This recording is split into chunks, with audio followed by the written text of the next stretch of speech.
اور شاید مجاہدین کی حوصلہ افزائی کے لیے بھی. تو افغانستان جب سے ہماری فارن پالیسی کا اس طرح سے ایک حصہ بنا ہے کہ ہمارے لیے بڑی مشکلات رہی ہیں اس کی وجہ سے. پہلے ہمارے ہاں ایک بڑی عام بات تھی کہ کلاشن کوف کلچر اور ڈرگس کلچر، اور یہ سارا مہاجرین کی وجہ سے آیا. پھر ان مہاجرین کی وجہ سے ہمارے ہاں پراپرٹیز کی پرائسز اسلام آباد میں خاص طور سے بہت بڑی، بہت سے بزنس جو تھے ان کے اوپر انہوں نے جیسے ٹرانسپورٹ کا بزنس ہے اور بزنس سے ان کے اوپر انہوں نے قبضہ کر لیا. اور اس قسم کی بے شمار چیزیں تھیں. پھر حکومت ہماری جو تھی چونکہ وہ اس میں بہت زیادہ افغان وار میں ہم ملوث تھے، ہمیں بعض اوقات لگتا تھا اور یہ لوگ کہتے تھے کہ شاید ہمیں اپنی عوام اور اپنا ملک اور اپنے مسائل بھول چکے اور ہمیں افغانستان یاد ہے. چونکہ پھر افغانستان سے تھوڑے ڈالر شالر بھی اس وقت کافی آ رہے تھے، تو ان کے بینیفیشری لوگ بھی ہوں گے بہت سے جو اس صورتحال سے فائدہ اٹھا رہے تھے اور اپنا اپنا ہر کوئی حصہ اس میں سے وصول کر رہا ہوگا. یہ سب چیزیں چل رہی تھی.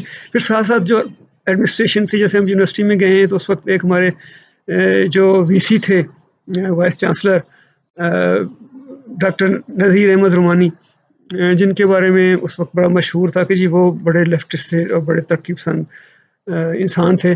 لیکن مجھے یاد ہے کہ جب یونیورسٹی میں ہم نے اپنے انگلش ڈپارٹمنٹ میں ایک دو ایونٹس کرنا چاہے، جیسے کوئی ڈبیٹ ہوتی ہے یا کوئی مطلب اسٹوڈنٹ جو اکیڈیمک اس کو کہنا چاہیے کہ جو اسٹوڈنٹس کاؤنسل ایک کوئی ایکٹیویٹی اپنی ارینج کرتی ہے، تو ہمیں چونکہ تھوڑا عرصہ میں اس میں میگزین جو تھا یونیورسٹی کا اس کا ایڈیٹر تھا، ڈپٹی ایڈیٹر تھا، اور کوئی ایک دو جو ڈبیٹس وغیرہ یونیورسٹی میں اپنے ڈپارٹمنٹ میں ہم نے کروائی، تو میں تھوڑا انوالو تھا ایز ایک پارٹیسپینٹ کے طور پر بھی اور تھوڑا سا آرگنائزر کے طور پہ بھی.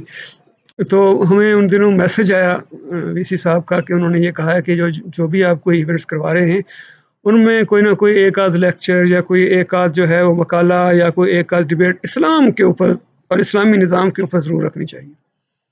اسی طرح سے جو ہمارے اس وقت چیئرمین تھے انگلش ڈپارٹمنٹ کے ڈاکٹر خواجہ امتیاز، وہ بھی مطلب ایک بہت ان کا نام تھا کہ وہ بھی ایک لیفٹ کے دانشور کے طور پر جانے جاتے تھے. ہمارے کالج سیال کوٹ سے بھی ان کا تعلق تھا، پھر گورنمنٹ کالج لاہور میں بھی شاید وہ رہے. تو وہ بھی کہتے تھے کہ بیٹا کوئی اسلام کے اوپر کوئی بات آپ ہر دفعہ ضرور کیا کریں. یہ ایک قسم کا جو جس کو کہنا چاہیے کوئی پریشر محسوس کرتے تھے یا کیا کہتے تھے، تو یہ چیزیں یونیورسٹی میں اس وقت بہت عام تھیں. پھر وہاں پہ اسٹوڈنٹ یونین کے بہت سے جو فنکشن وغیرہ ایونٹ ہوتے تھے ان میں ہمیں ہر وقت، چونکہ میں تھوڑا سا میں بھی تھا اسٹوڈنٹس یونین میں بھی، میں اسٹوڈنٹ پالیٹکس میں بھی تھوڑا سا آگے ہم تو لیفٹ کی طرف سے ایک NSF ہوتی تھی آرگنائزیشن، نیشنل اسٹوڈنٹس فیڈریشن، اس کی طرف سے تھے. تو جماعت اسلامی کی جو تنظیم تھی اسلامی جمعیت طلبہ، ان کی طرف سے کافی ہمیں پریشر اور کافی بہت سے موقعوں پہ تشدد اور اس کا بھی سامنا کرنا پڑتا تھا پورے پاکستان کی. بلکہ ان دنوں یونیورسٹیاں جو تھیں وہاں پہ اس کو کہنا چاہیے کہ اسٹوڈنٹس پالیٹکس کے اندر جو تشدد اور وائلنس اور پریشر ٹیکٹکس کا جو ٹرینڈ تھا، یہ جماعت اسلامی نے غالباً انٹروڈیوس کیا. ہر کسی کا یہی خیال تھا، خاص طور سے پنجاب یونیورسٹی میں تو ان کا بہت زیادہ ہولڈ تھا. لیکن ہماری جو یونیورسٹی تھی بہاؤالدین ذکریہ یونیورسٹی، وہاں پہ ان کے لیے تھوڑی سی مشکلات تھیں. لیکن وہاں پہ الیکشن یہ جو 2 سال میں رہا، دونوں سال NSF نے الیکشن جیتے، ایک سال کو ایک آدھ ان کا بندہ بھی ساتھ جیت گیا. لیکن ان کا جو ٹیکنیک تھی پرانی، وہی پریشر ٹیکٹکس کے بھائی مار کٹائی اور تشدد اور وائلنس وغیرہ. تو یہ ہمیں بہت زیادہ یونیورسٹی میں فیس کرنا پڑتا تھا. بعض دفعہ بلکہ ایک دو دفعہ تو ایسا ہوا کہ ہمیں کچھ دنوں کے لیے یونیورسٹی اور ہاسٹل چھوڑ کے جانا پڑا، کہیں چھپنا پڑا. لیکن دوستوں کا گروپ ہوتا تھا، اچھے دوست تھے، مطلب بہت سی چیزیں آپس میں شیئر کرتے تھے. بہت کمٹمنٹ، اس کو کہنا چاہیے کہ کمٹمنٹ ہم نے ان دنوں یونیورسٹی میں سیکھی. کمٹمنٹ کا لفظ ہم نے پہلی دفعہ یونیورسٹی میں جا کے سنا کہ بھی سیاست میں کمٹمنٹ ہوتی ہے، کوئی نظریات ہوتے ہیں ان کے ساتھ آپ کو رہنا پڑتا ہے، اور نظریات کی ترویج کے لیے، ان کو آگے بڑھانے کے لیے آپ کو سیکریفائس کرنا پڑتا ہے. یہ سب چیزیں یونیورسٹی میں ہمیں جا کے پتہ چلا. تو اب یہ بالکل یونیورسٹی کے اوپر، یونیورسٹی میں تو یہ جو ایرا ہے اس پر بہت سی باتیں ہیں، اور اس کے اوپر میں بہت بات کرنا چاہتا ہوں، اور میرا خیال ہے کہ ہم شاید کوئی 2-3 ایپیسوڈ کریں گے. تو آج میرا خیال ہے کہ چونکہ ابھی زیادہ لمبا ہو جائے گا، اس کو ہم یہیں پہ ختم کرتے ہیں.